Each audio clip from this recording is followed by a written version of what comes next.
So first of all, this 5-point plan.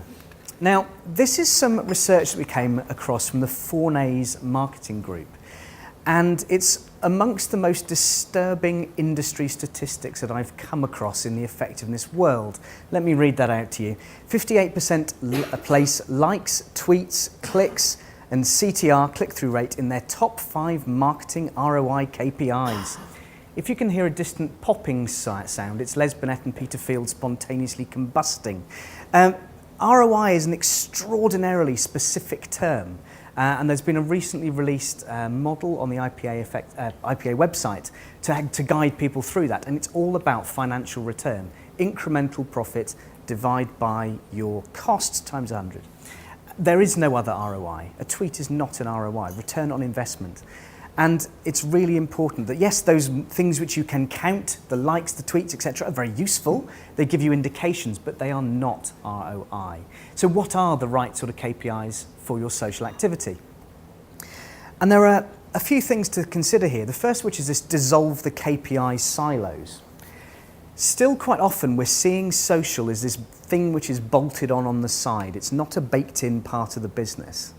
It's run by different people. It's run by some kids who are not part of what we're talking about at the board level, as Jenny highlighted just now. So why are those different silos being measured on different things?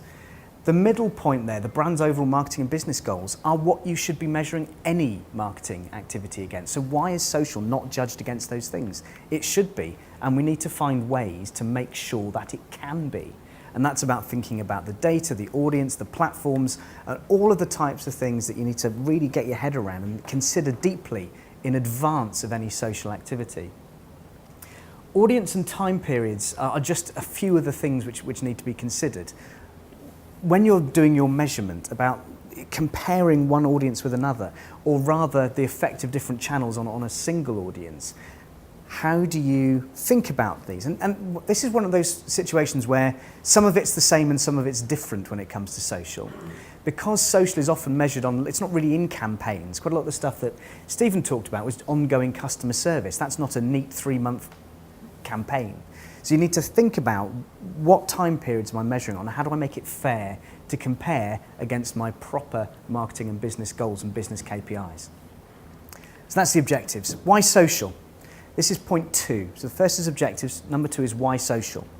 This is my favourite quote from Jurassic Park. It's done by Ian Malcolm, who's played by Jeff Goldblum. But your scientists were so preoccupied with whether or not they could, they didn't stop to think whether they should. It's a great quote to have in your planning archives to bring out whenever it's appropriate. It's particularly relevant to social. You use it all the time. I do use it quite a bit, actually, it has to be said. And this is, you just have to have a social strategy. Why do you have to have a social strategy? Well, you have to. Why? And again, just thinking through, what am I trying to achieve with this social thing? Am I trying to amplify something? Am I trying to get to a new audience? I've got to have a reason for doing this. There's also something here about thinking, not only does it work, can I prove that there's effectiveness here? But does it work better than the other things I could do with this money? Does it amplify my TV, like the cream egg story earlier? Does it get to that new audience better than an email program, whatever it may be? It's not just about its own performance, it's also about relative performance against other channels and other things you can do. That is where you get the ultimate proof at the board level. Management and collection of data. And this is where we start talking cause and correlation. This chart here shows a linear relationship between the total US highway fatalities and the metric tons of fresh lemons imported from the USA. Clearly, those are two completely unrelated statistics. They just happen to correlate. This here shows the relationship between the US murder rate and Internet Explorer market share. Bill Gates, you've got a lot to answer for, I tell you. Well, in a good way, probably. So the point here is causation and correlation are entirely different things. Just because something is correlated doesn't mean that one caused the other. And this is one of the key things which we keep coming back to in our case studies. There's lots of good examples which suffer from what's called the Rosser-Reeves fallacy. Now that was discovered 60s, Simeon, roughly around then sometime, wasn't it? And that's about some advertising research showed that the people who had noticed the advertising were more likely to be big fans of your brand. But actually a little bit more investigation showed that because you're big fans of a brand, you're more likely to notice the advertising. That's a classic, it's correlated, but it's not causal. And you're getting the same things in, for example, Facebook and Twitter, likings and followings. That's simply because there's more, the people who are your heavy customers like you and follow you. Well, which came first? There's a chicken and egg scenario there. In most situations, we're finding that people are liking because they already like the brand, and the incremental purchasing cannot be attributed to the liking or the following or the social activity. So in this context, you need to start thinking ahead. And this is, again, one of the subtle differences with social. A lot of traditional stuff you can do after the fact. Look back, what happened, apply econometric data and do some modelling. But in order to get the right data for this, you have to think ahead. You have to isolate groups of different data, maybe different countries, maybe different audiences, isolate, sell. Classic direct marketing techniques, actually. Think ahead. In order to prove this in 10 months' time, what structure of the program do I need now in order that in 10 months' time I've got the right data and I can find it and I know where to do it, I know who's giving it to me, I know who owns the data. Because that's another point. You no longer own the data. The platforms generally own the data. So you need to make sure that there's a relationship there, or you've got the data via the APIs in order to extract it. Plan in advance, that's the point there. Right, number 4, this is a cartoonist called Tom Fishburne, who's a marvellous cartoonist. So what's the big campaign idea? We're going digital, Facebook, YouTube, a mobile app, Pinterest. What are you going to do in all those channels? I don't know, we'll figure it out later. This is very similar to the point I made earlier with Jeff Goldblum from Jurassic Park. It's about, well, what is the purpose of you using Twitter? TFL-BT, very, very clear. We are using it for customer service to enable our customers to have a better experience. That sounds great. But equally, you could do it for amplifying your brand message, encouraging people to understand our brand purpose. Whatever it is, you have to have a defined reason for what you're trying to do in that channel. It can be multifaceted, but know what you're trying to do. So who are you trying to reach? What is the audience? Be specific about this.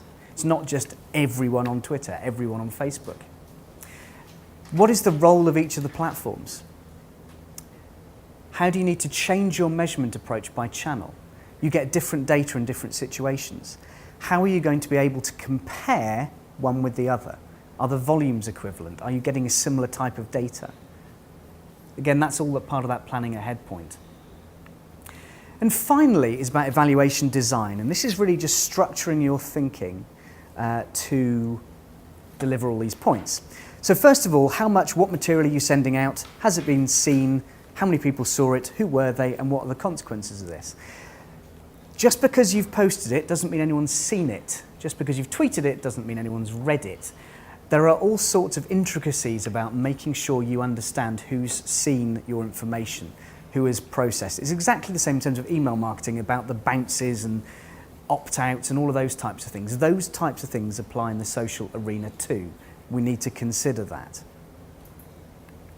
Soft metrics, the likes, the retweets, the shares, the followers, all of those things which are good counting numbers, which are important and directional, but they're not unequivocal.